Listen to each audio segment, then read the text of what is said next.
How to use Naver App for Beginners.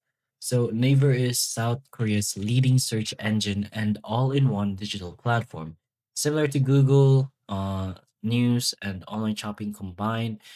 There's also Maps and Gmail for some reason, but the Naver apps lets you search, read news, navigate, shop, pay, read webtoons as well, manage email, all with one account, but it's most commonly used platform in Korea as well.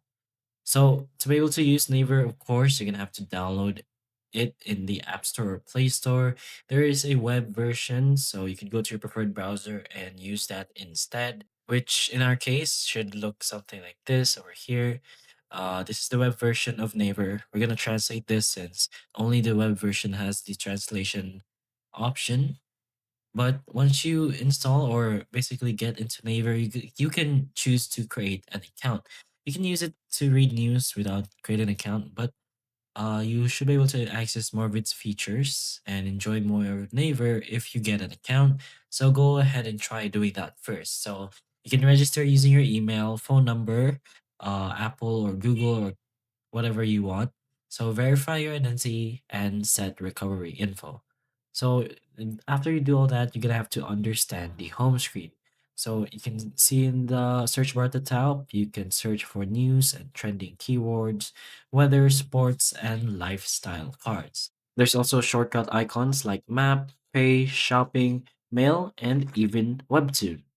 So the main feature is, of course, the search option over here. You can type a keyword, either English or Korean, view results by category, which are blogs, map places, um, images and videos. There's also shopping and basically knowledge or Q&A. So it's very informative, but searching in Korean does give the most accurate result. So the core features of Naver is the Naver map, Naver webtoon, shopping, pay, and mail. So you can tap on the basically the menu icon to see all these services, which is this over here.